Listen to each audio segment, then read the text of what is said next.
Welcome, everybody, to the next episode of Yma Mat Chat. And we are here today to talk about attitude.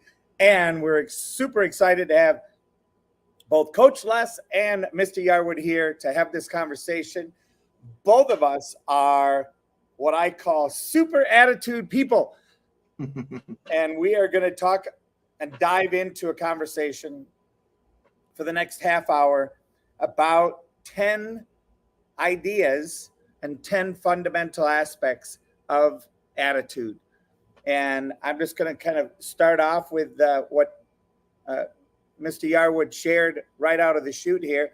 Attitude is a fundamental aspect of martial arts, shaping not only how students approach their training, but also how they carry themselves in everyday life outside of the studio. A martial artist's attitude reflects discipline, respect, humility, and perseverance. And now we're going to talk about 10 we're going to emphasize and look at the development of 10 specific areas of attitude in martial arts. Over to you, Mr. Yarwood.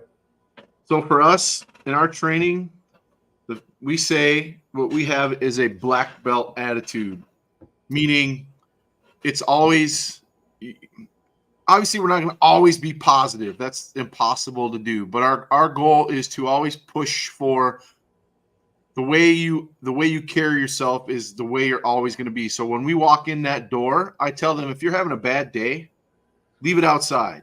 When you come into our dojo, you change to your black belt attitude. You get upbeat. You're friendly. You're respectful. All these elements of what we do come out of you, right? You go and train. If you're an instructor, you help teach whatever it is you're doing.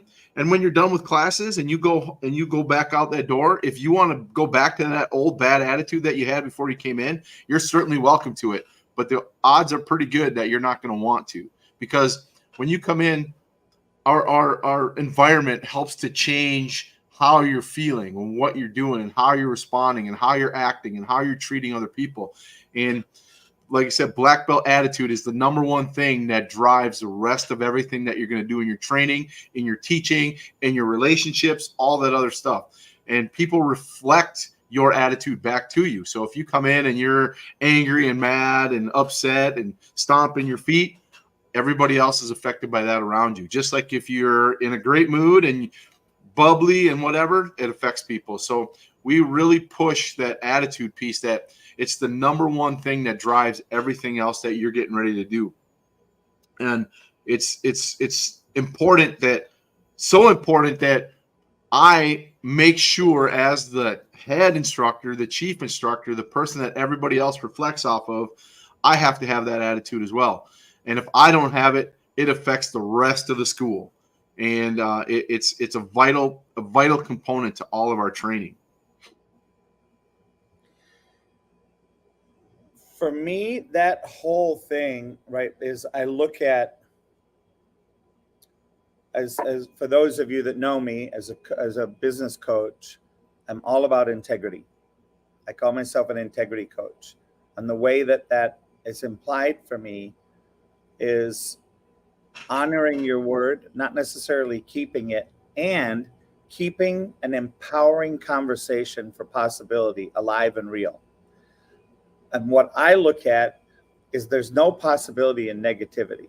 There's no possibility in the poop that life throws at you, other than maybe perhaps manure is very good for putting in soil, right?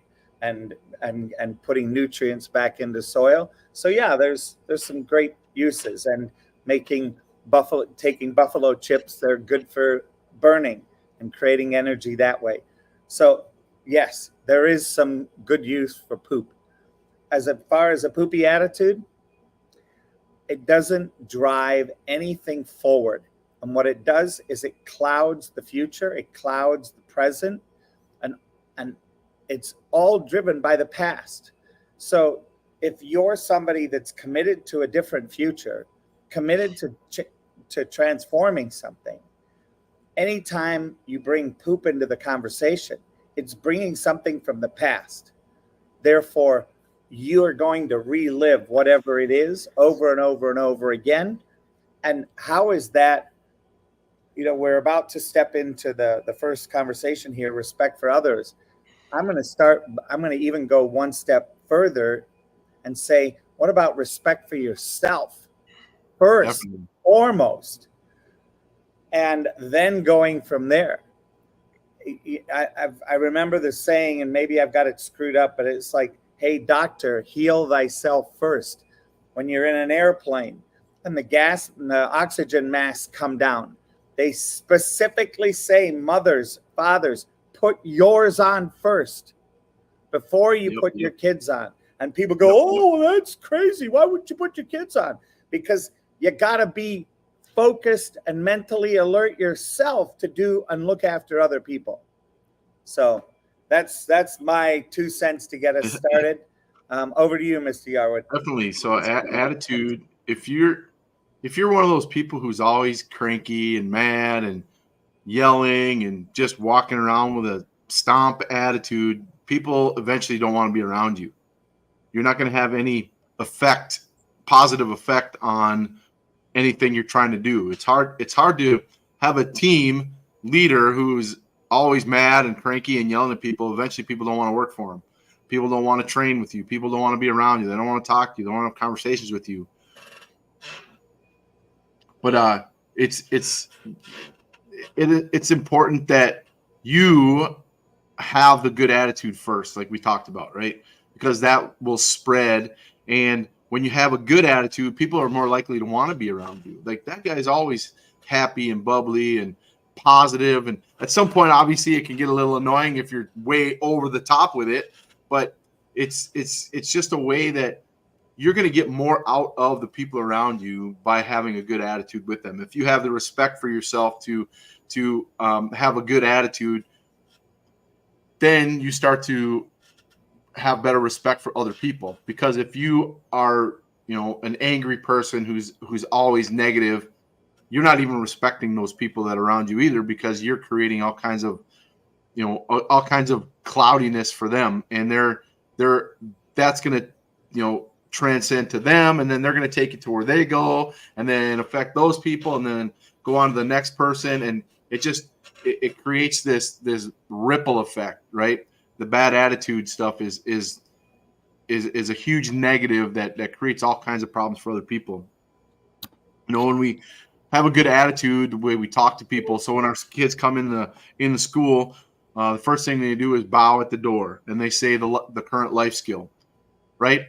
We want them to say it with a smile on their face, right? If you come in all just like integrity, right?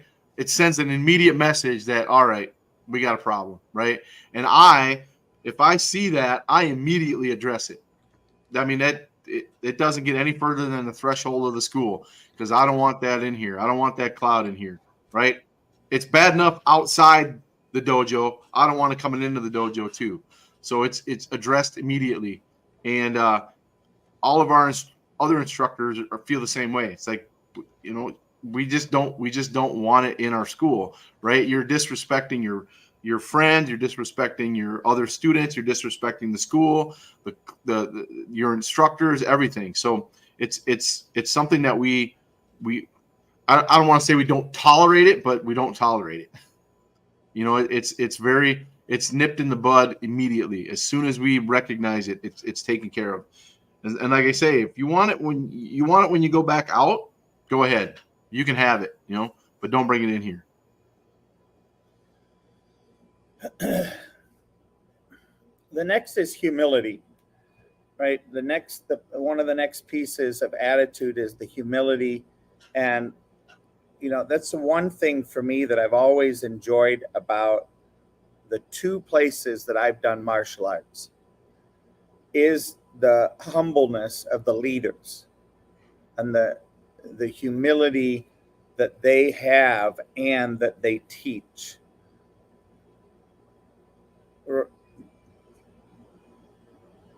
And I think it demonstrates something, and it's something that allows you to take that skill at being humble out into life.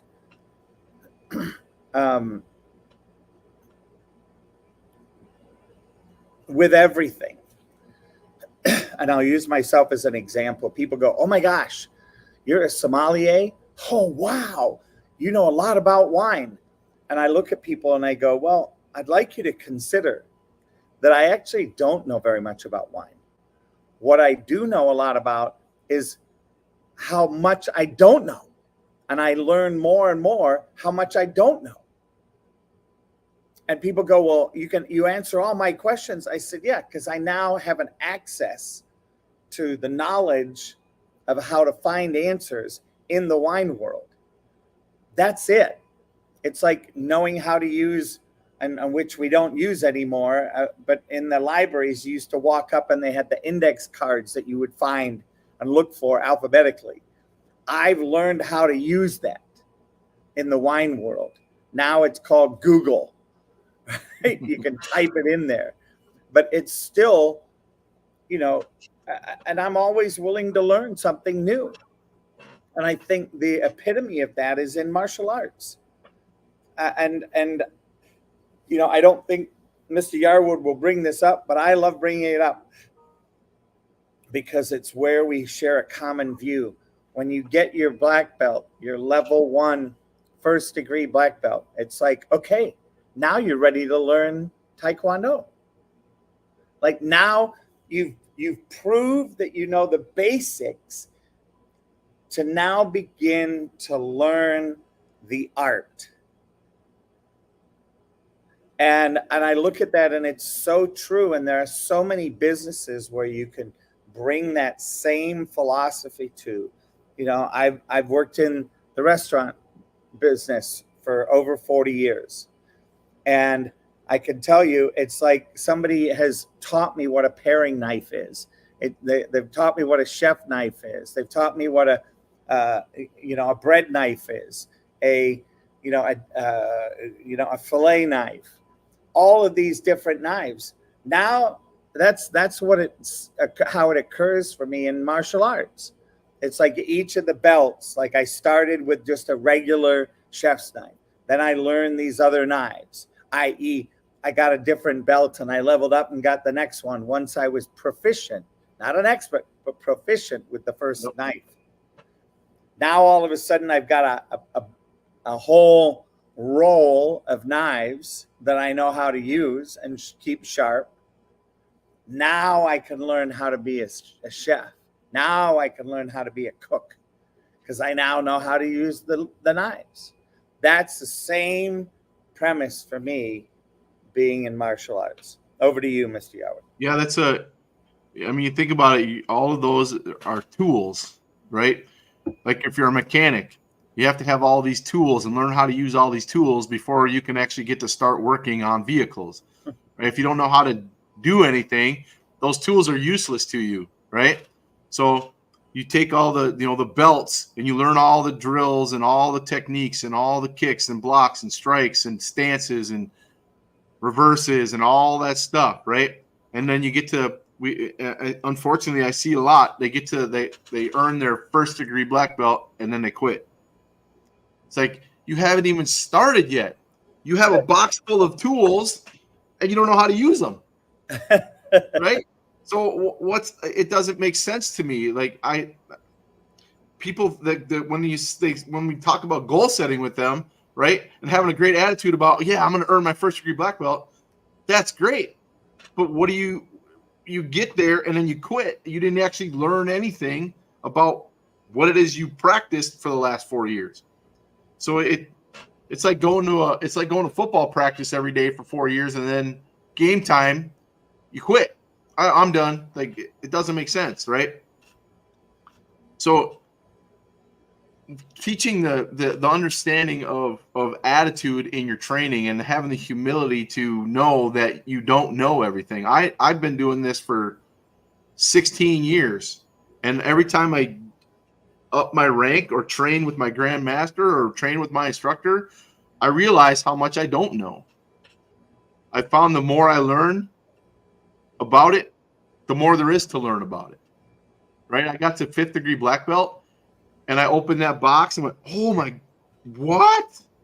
I thought I knew a lot of stuff. Now there's all these other things that I get to learn that I had no idea even existed, right? And it's just it's that understanding that when you when you think you know everything, you don't know anything, because somebody else comes in and goes, oh yeah, well, what about this? What about this? Here's another this, here's another that. And you're just like, it just keeps going, right? One of our we have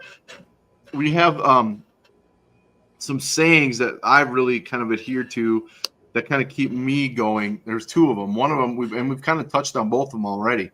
One of them was teach yourself first, right?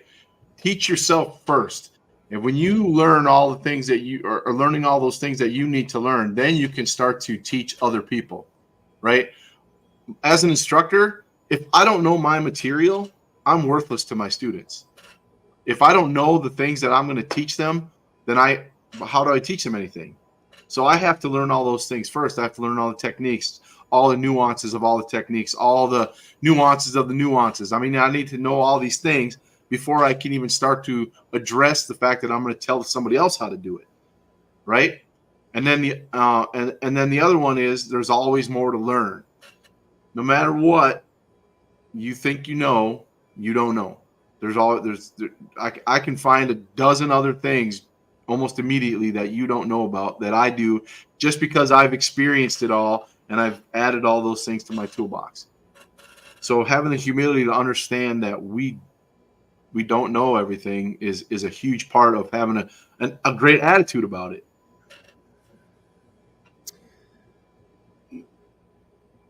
And I think in that place of humility, right,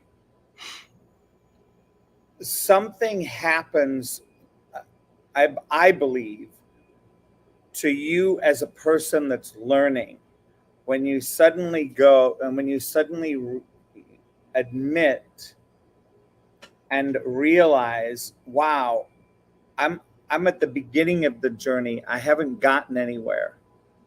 And then you realize also there's nowhere to get. You're already there. It's now how to take where you're at and continue to level, and I'm going to say it, level up, right? Because it really is.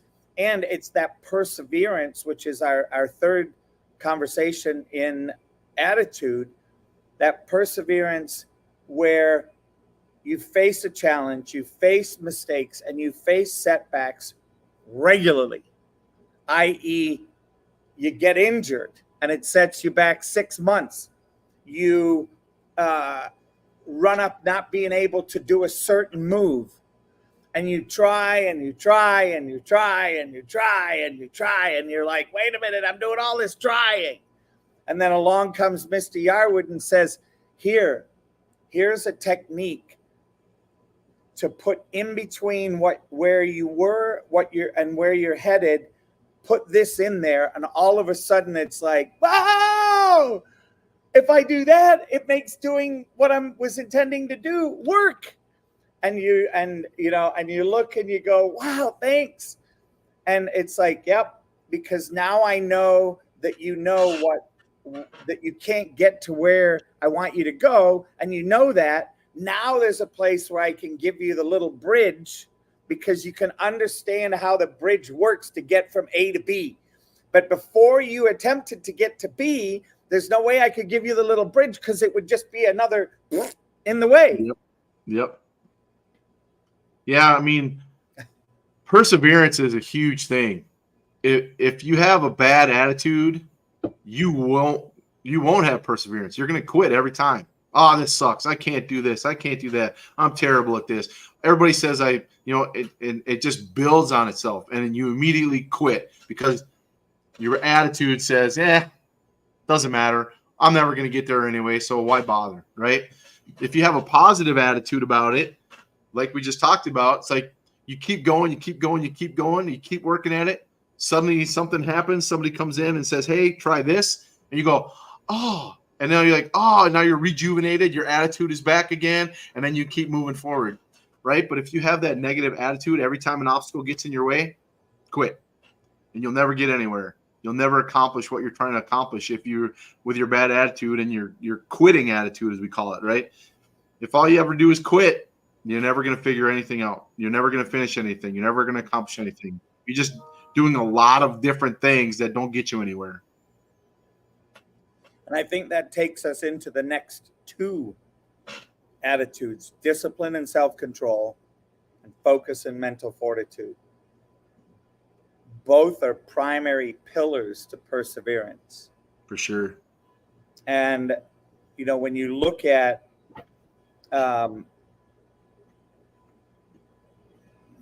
what is a disciplined attitude, it's that piece where, in respecting yourself, you don't get frustrated and lose control.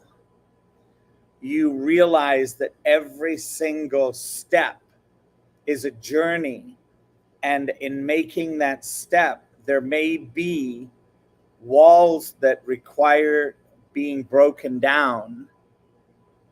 By learning that the wall is there first and having the discipline to stay the course and the self-control to not run away when it becomes difficult. The easiest way, I think, if you really want to mess with people, the easiest way to get them to quit is to create a bad attitude. Tell them, you'll never do it anyway, so you might as well just stop, right? Start to get into their brain about how they're not able to do something. It's just as powerful as the positive. Say, you know what, you keep going, you're going to figure it out. Keep going, you're going to figure it out. And having the discipline and to be able to just fight through adversity, to know that adversity is what's making you stronger. It's what's building you up. If you don't fight through that, if you don't learn how to get through adversity, it's going to stop you every time, because you don't know what's on the other side, right? And once you get to that other side, you're going to realize, oh man, how did I get here? What was the reason? And you look back, and then you see that the attitude that you had was like, all right, I don't want to quit. I want to persevere. I want to have the discipline to just keep going. And it just starts to build on itself, because now you realize you have this history behind you of all these positive things that you did, all these barriers that you're in your way. And when you look back, it's clear because those barriers are gone. And now you look forward, there's more barriers in front of you. It's like, hey, I got this, right? And that having that like attitude of calm and self-control, right? To be able to say, just take a quick breath. All right, I got this. Versus allowing you to start to get frustrated and upset, and you start to outwardly attack and say, he did this, so I can't do it because he created a problem for me. When you start to blame other people about things, right? Your attitude towards other people changes, and then you start blaming other people for things. You lose sight and lose focus on what it is that you're actually trying to do, and then that bad attitude starts to creep back in again. It's a challenge, but it's a work in progress all the time. It's always happening. It's not something like you don't have, like you said, there's no destination. You not suddenly get there and go, I made it. You get there and go, oh man, there's all kinds of more stuff I get to do now. And that's a different thing, right? You say there's a difference between, oh man, look at all this stuff I have to do versus all the stuff I get to do. And when you change those two words, it changes how you look at things. It's that mental fortitude in your head that says, all right, what's my next challenge? Let's go.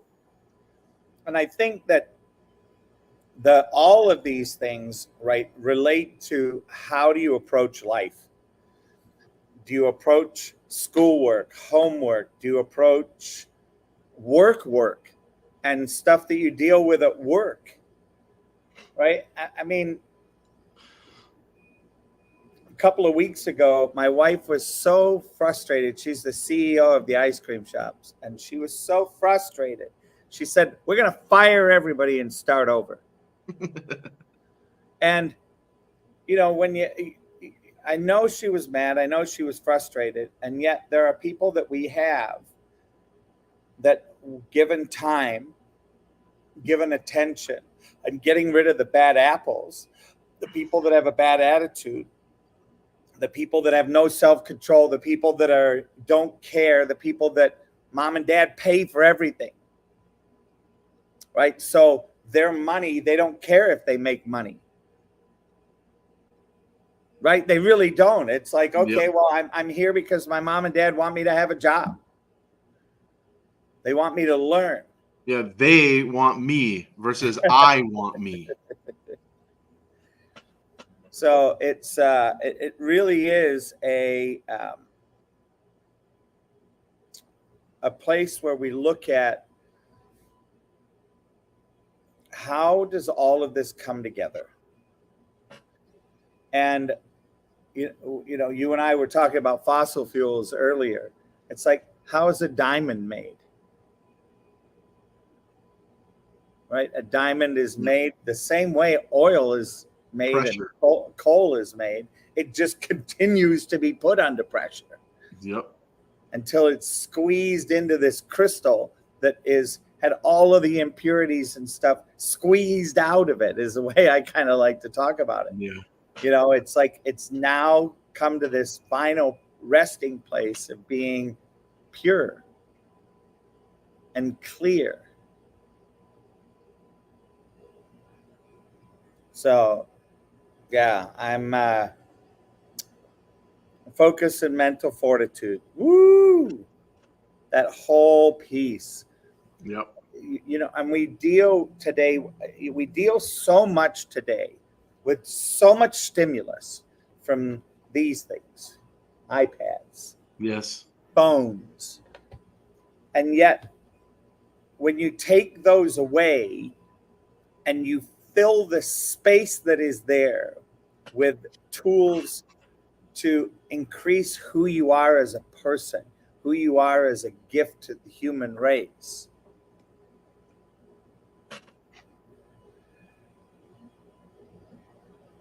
you might start to see, you would start to see, and you will start to see the opportunities that being put under pressure, being put in a place where you can translate this into this.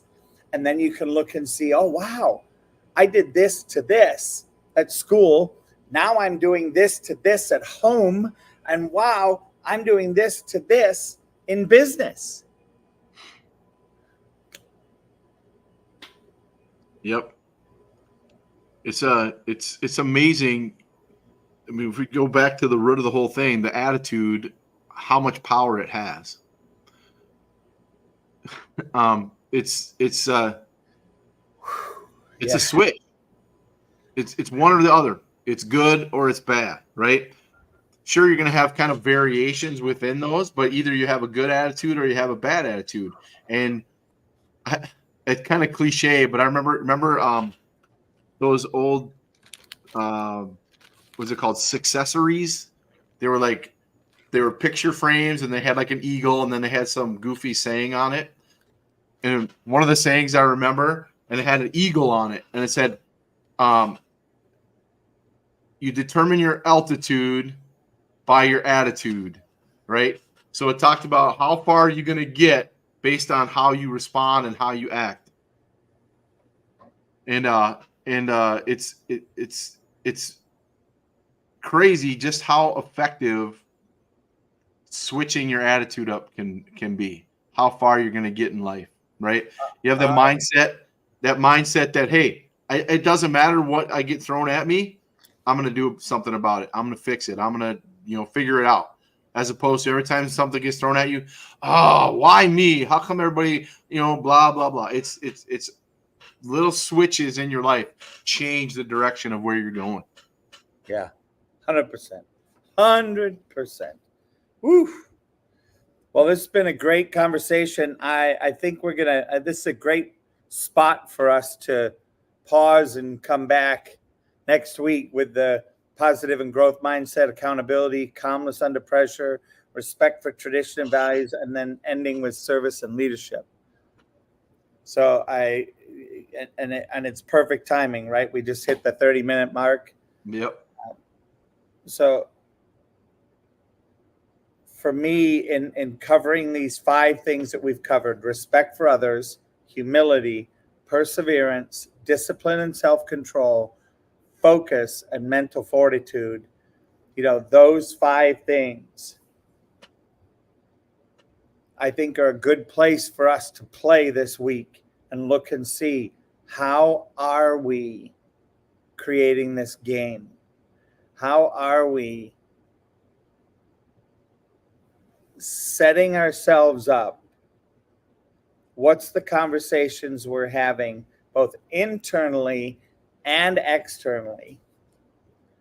And how do we take it and clean it up? If cleaning up is what's wanted and needed,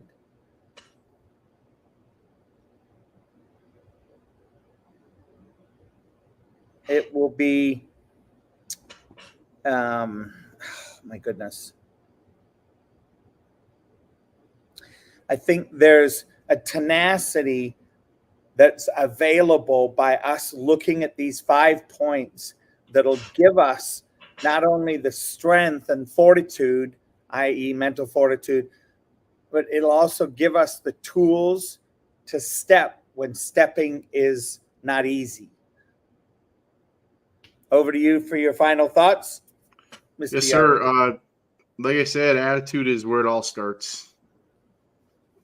How you decide to feel, to respond, to act towards yourself and towards others dictates to everything else that you do. It's going to set the direction for your day, for your week, for your life. And we're not, like I said, we're not always going to be happy. We're always going to be jolly and all that stuff. But how you respond to that adversity and how you focus your attitude on what you're going to do is going to basically set where you're going to go. It's going to set that path for you. So good attitudes are black belt attitude, I guess we say, is a big deal. So yeah, I like it. I like it. All right. And with that, here we go.